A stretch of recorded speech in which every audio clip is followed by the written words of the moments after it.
Hello and welcome to AJ Home Bakers. இன்னைக்கு வீடியோல half birthday cake எப்படி செய்யலாம்ங்கறது பார்க்கலாம். அதுக்கு கூடவே அதோட கொஞ்சம் டெக்கரேஷன்ஸும் பார்க்கலாம். வீடியோவை மறக்காம லைக் பண்ணுங்க, கமெண்ட் பண்ணுங்க.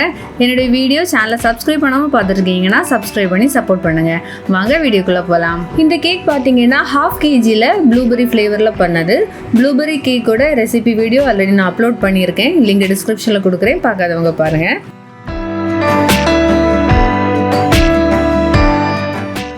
ஸோ இந்த 1/2 kg கேக்கு வந்து நான் 7-inch டின்ல பேக் பண்ணி எடுத்துக்கிட்டேன். ஸோ இந்த கேக்கில் டாப்பு சைட்லலாம் அந்த கலர் சேஞ்ச் ஆகிருக்கிற போர்ஷன்ஸை ரிமூவ் பண்ணதுக்கு அப்புறமா இதை வந்து 2 பீஸாக ஸ்லைஸ் பண்ணி எடுத்துக்கலாம்.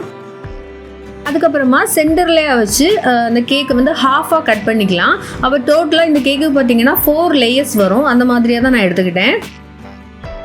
இது எல்லா லேயர்ஸ்லேயுமே வந்து சுகர் சிரப்பு வச்சு நான் சோக் பண்ணி எடுத்துக்கிட்டேன். இதில் வந்து டேஸ்ட்டுக்காக ப்ளூபெர்ரி க்ரஷையும் சுகர் சிரப்பு கூட கொஞ்சம் மிக்ஸ் பண்ணி எடுத்துக்கிட்டேன். இப்போது இந்த வீடியோவில் நான் காமிச்சிருக்கிறது வந்து 1/2 kg கேக்கு. அதுக்கு இந்த மாதிரி நீங்கள் செய்துக்கலாம். இப்போ ஒரு சிலர் வந்து 1 kgல கேக் வேணும் அப்படின்னு சொல்லுவாங்க. ஸோ அதுக்கு என்ன செய்யலாம்னா 1/2 kgல இப்போ நான் காமிக்கிறேன் பார்த்தீங்களா, இந்த மாதிரியாக செஞ்சுட்டு பேலன்ஸ் 1/2 kgல வந்து தனியாக நீங்கள் வந்து க்ரம் கோட்டிங் எல்லாமே முடிச்சு சிம்பிளாக ஐசிங் பண்ணி தனியாகவே நீங்கள் கொடுத்துக்கலாம். அப்படி இல்லைன்னா 1 kg கேக் பேட்டரை வந்து 9-inch டின்ல எடுத்துக்கோங்க. அப்படின்னா அதுலேயும் உங்களுக்கு 2 லேயர்ஸ் கேக் தான் கிடைக்கும். அதை இப்போ நான் காமிக்கிறேன் பார்த்தீங்களா, இதே மெத்தடில் வந்து நீங்கள் செய்து எடுத்துக்கோங்க. அதில் வந்து கேக்கு வந்து கொஞ்சம் நல்லா பெருசாக கிடைக்கும் நமக்கு. ஸோ ப்ளூபெர்ரி கேக்குக்குள்ளே ஃபில்லிங்ஸ் எல்லாமே கொடுத்து முடிச்சதுக்கப்புறமா அந்த 4 லேயர்ஸையுமே 1 by 1 ஸ்டாக் பண்ணி எடுத்துக்கலாம். 1/2 kg கேக்கில் வந்து முக்கியமான ஒரு விஷயம் என்னென்னு பார்த்தீங்கன்னா, கேக்கு வந்து ஹைட் இல்லையே அப்படிங்கிற மாதிரி விட்டுறக்கூடாது. இதில் வந்து ஸ்கியூவர்ஸ் வந்து கண்டிப்பாக இன்சர்ட் பண்ணணும். ஏன்னா கேக்குக்கு வந்து அகலம் கம்மியாக இருக்குது, பட் வந்து 4 லேயர்ஸ் நம்ம வச்சுருக்கோம்.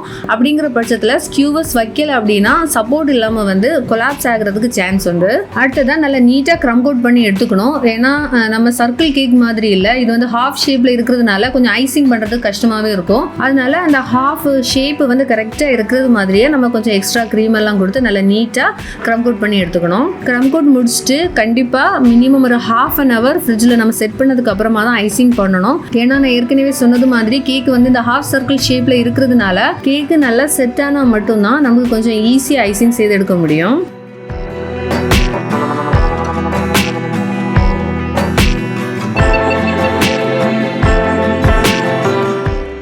க்ரம் கோட்டிங் முடிச்சதுக்கு அப்புறமா போர்டில் இருக்கக்கூடிய எக்ஸஸ் க்ரீம் அப்புறம் அந்த க்ரம்ஸ் எல்லாத்தையுமே நல்லா நீட்டாக க்ளீன் பண்ணதுக்கு அப்புறமா தான் ஃப்ரிட்ஜில் ஸ்டோர் பண்ணணும். 1/2 hour ஃப்ரிட்ஜில் வச்சு செட் பண்ணதுக்கு அப்புறமா நான் ஐசிங் பண்ண ஸ்டார்ட் பண்ணேன். இது வந்து ஒரு பாய் பேபியோட ஹாஃப் பர்த்டே கேக்கு, அதனால ப்ளூ கலர்லையா செய்ய சொல்லியிருந்தாங்க. அதனால நான் ஐஸ் ப்ளூ ஜெல் கலர் வந்து க்ரீமில் மிக்ஸ் பண்ணி எடுத்துக்கிட்டேன். இப்போ ஐஸ் ப்ளூ இல்லை அப்படின்னாலும் ரேடியன்ட் ப்ளூனா கூட ஓகே தான், அதுவும் இதே மாதிரி சேம் கலர்லேயே தான் இருக்கும். க்ரீம் கேக் ஃபுல்லாக அப்ளை பண்ணதுக்கு அப்புறமா பேலட் நைஃப் வச்சுட்டு கேக்கோட டாப்பு சைடு எல்லாமே அந்த க்ரீமை நல்லா நீட்டாக லெவல் பண்ணி விட்டுக்கலாம். ஃபர்ஸ்ட்டு இந்த கேக்கு வந்து செமி சர்க்கிள் ஷேப்பில் இருக்கிறதுனால இந்த கேக்கோட எட்ஜஸ் எல்லாத்தையுமே கொஞ்சம் நீட்டாக ஷார்ப் பண்ணி எடுக்கணும். ஸோ வந்து க்ரீம் எங்கெல்லாம் கம்மியாக இருக்கோ அதில் எல்லாம் கொஞ்சம் எக்ஸ்ட்ராவாக அப்ளை பண்ணி ஃபர்ஸ்ட்டு நல்லா நீட்டாகவே நம்ம பேலட் நைஃபை வச்சு அதை கொஞ்சம் லெவல் பண்ணி எடுத்துக்கலாம். அதுக்கப்புறமா ஸ்க்ராப்பர் யூஸ் பண்ணி கேக்கோட சைடு எல்லாத்தையும் நல்லா நீட்டாக ஃபினிஷ் பண்ணி எடுக்கலாம். நம்ம நார்மலாக சர்க்கிள் கேக்கு ஐசிங் பண்ணுறதை விடவும் இந்த மாதிரி half birthday cake semi circle cake ஷேப்பில் உள்ள கேக்கை ஐசிங் பண்ணுறதுக்கு ரொம்ப டைம் ஆகும். அதனால் கொஞ்சம் ஃபாஸ்ட்டாக ஐசிங் பண்ணணும். அப்படி இல்லைன்னா அந்த க்ரீம்லலாம் பபிள்ஸ் விழ ஆரம்பிச்சிடும். அதுலாம் ஸ்டார்டிங்கில் நமக்கு கிடைச்ச அந்த ஒரு ஃபினிஷிங் கூட லாஸ்ட்டு அந்த நம்ம எட்ஜஸ் எல்லாம் வந்து கிளியர் பண்ணி எடுக்கிற டைமில் அந்த ஒரு ஃபினிஷிங் கிடைக்காது.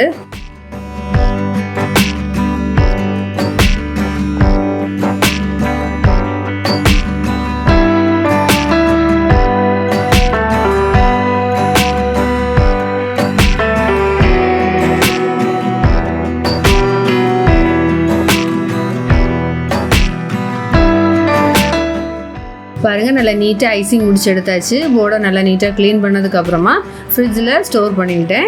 அதுக்கப்புறமா தான் நான் ஃபாண்டன் ஒர்க் எல்லாமே ஸ்டார்ட் பண்ணேன். ஃபஸ்ட்டு வந்து நேம் லெட்டர்ஸ் எழுதுறதுக்காக இந்த எல்லோ கலர் ஃபாண்டன்ட்டை குட்டி குட்டியாக ட்ரையாங்கிள் ஷேப்பில் வந்து கட் பண்ணி எடுக்கணும். அதுக்கு வந்து கத்தியை யூஸ் பண்ணி இந்த மாதிரி ரொம்ப சிம்பிளாக ட்ரையாங்கிள் ஷேப் கட் பண்ணி எடுத்துக்கலாம்.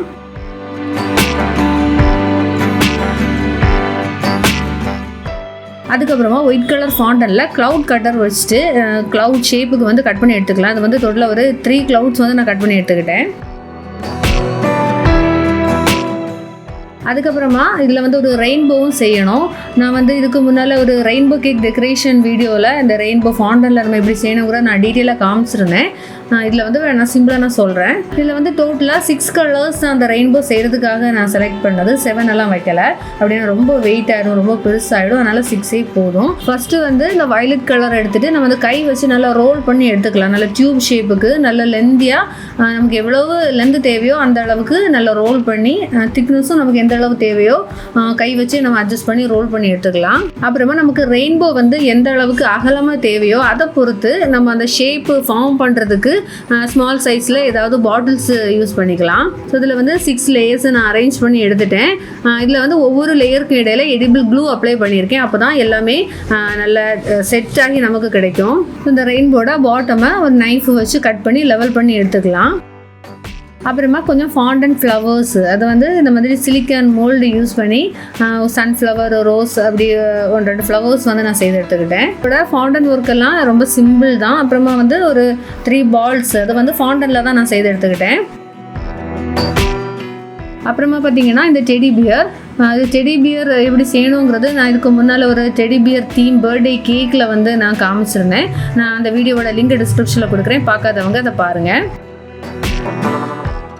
அப்புறமா இந்த க்ளவுட்ஸுக்கு பேக்கில் எல்லாம் கொஞ்சம் எடிபிள் க்ளூ அப்ளை பண்ணிவிட்டு சின்ன அந்த ஸ்டிக்ஸு வந்து வச்சுக்கலாம். அப்போ தான் அந்த கேக்கில் நமக்கு அந்த டாப்பர் மாதிரியாக வைக்க முடியும்.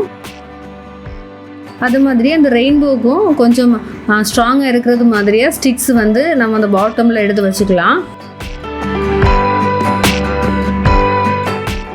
அப்புறமா எடிபிள் பென் வச்சுட்டு அந்த க்ளவுட் ஷேப் ஃபாண்டன்ட்டுக்கு கண்ணு வாய் வரைஞ்சிக்கலாம். அதே மாதிரி அந்த நேம்ஸ் லெட்டர்ஸும் வந்து எடுத்துக்கிட்டேன்.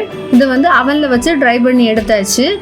அப்புறமா இந்த ரெயின்போக்கு மேலே அந்த லேயர்ஸ் வந்து கொலாப்ஸ் ஆகாமல் இருக்கிறதுக்காக கொஞ்சம் சாக்லேட்ஸ் வந்து நம்ம சாக்லேட் வந்து அப்ளை பண்ணி விட்டுக்கலாம். அப்போ வந்து அது எல்லா லேயரும் வந்து 1 by 1 நல்லா செட் ஆகி நமக்கு கிடைக்கும். அது மாதிரி இந்த கேக்கில் வைக்கிற ஃபாண்டன்ட் அதில் எல்லாத்துலேயுமே பேக்கில் சாக்லேட் கொஞ்சம் அப்ளை பண்ணி எடுத்துக்கலாம். இந்த ஃபாண்டன்ட் ஷேப்ஸோட பேக்கில் எல்லாம் அப்ளை பண்ண அந்த சாக்லேட் ட்ரை ஆகிறது வரைக்கும் ஃபாண்டனை நம்ம ரூம் டெம்பரேச்சரில் வச்சிருந்தா போதும். நம்ம மேக்ஸிமம் ஒரு 10 to 15 மினிட்ஸில் இது நல்லா ட்ரை ஆகி செட் ஆகி கிடச்சிரும். இனி இந்த கேக்கில் ட்ரிப் கொடுக்கறதுக்காக ஒயிட் காம்பவுண்ட் கனாச்சியை ரெடி பண்ணி எடுத்துக்கிட்டேன். இதோட ரேஷியோ பார்த்தீங்கன்னா 2:1 அப்படிங்கிறது மாதிரியே வரும். அதாவது ஒயிட் காம்பவுண்ட் வந்து நம்ம 50 கிராம்ஸும் விப்பிங் க்ரீம் வந்து 25 கிராம்ஸும் நான் எடுத்துக்கிட்டேன். அது மாதிரியே இந்த ட்ரிப்பு வந்து ஒயிட் கலரில் கொடுக்கறதுனால எடிபிள் ஜெல் கலர் வந்து ஒயிட் கலர் நம்ம இதில் ஆட் பண்ணிக்கணும். அப்படி இல்லைன்னா நமக்கு ரொம்ப டிரான்ஸ்பரண்டாக இருக்கும். அந்த ட்ரிப்பு கிளியராக அந்த ஒரு ஒயிட் கலரில் ட்ரிப் கொடுத்தது தெரியாதது மாதிரியாகவே இருக்கும். ஸோ இது ஃப்ரெண்டில் மட்டும் ட்ரிப் கொடுத்தா போதும், சைடில் தேவையில்லை. ஏன்னா இது வந்து கஸ்டமைஸ்டு கேக்கு. எனக்கு கஸ்டமர் இந்த மாடலில் தான் எனக்கு கேக்கு கொடுத்துருந்தாங்க. நான் அப்போ இந்த சேம் மாடலே தான் நான் செய்திருந்தேன். ஸோ பேலன்ஸ் இருந்தால் அந்த சாக்லேட் கனாச்சை வந்து கேக்குக்கு மேலே விட்டு ஃபுல்லாகவே ஸ்ப்ரெட் பண்ணி எடுத்துக்கலாம். இனி வந்து ஃபாண்டன்ட் டெக்கரேஷன்ஸாக 1 by 1 கேக்கில் வைக்க ஆரம்பிச்சிடலாம். ஸோ ஃபஸ்ட்டு வந்து ஒயிட் கலர் ஃபாண்டன்ட்டை ஒரு ஸ்மால் த்ரெட்டு மாதிரியாக செய்து கேக்கோட ஃப்ரெண்டில் இந்த மாதிரி ஆர்ச் ஷேப்புக்கு வந்து அந்த ட்ரிப்பு கொடுத்ததுக்கு மேலேயா ஸ்லோவாக வச்சு விட்டுக்கலாம். அந்த த்ரெட்டில் வந்து அந்த ட்ரையாங்கிள் ஷேப்பில் ஒவ்வொரு நேம் எழுதி வச்சுருந்தோம் இல்லையா, அதை 1 by 1 அந்த த்ரெட்டு ஜாயிண்டாக இருக்கிறது மாதிரியாக அதில் பக்கத்துலேயே வச்சுக்கலாம்.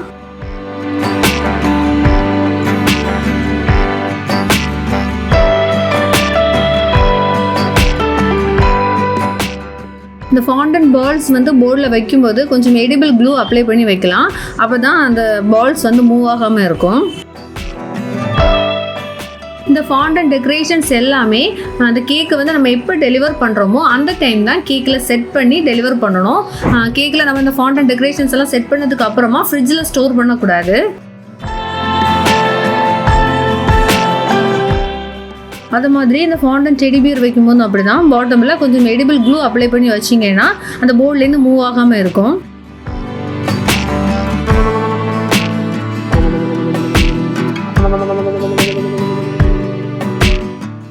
லாஸ்ட்டாக இந்த கேக்குக்கு மேலே இந்த மல்டி கலரில் உள்ள கொஞ்சம் சுகர் பால்ஸ் வந்து லைட்டாக ஸ்ப்ரெட் பண்ணி விட்டுக்கலாம். எல்லா டெக்கரேஷன் ஒர்க்கும் முடிச்சதுக்கப்புறமா ஃபைனல் லுக் இந்த மாதிரியாக இருக்கும்.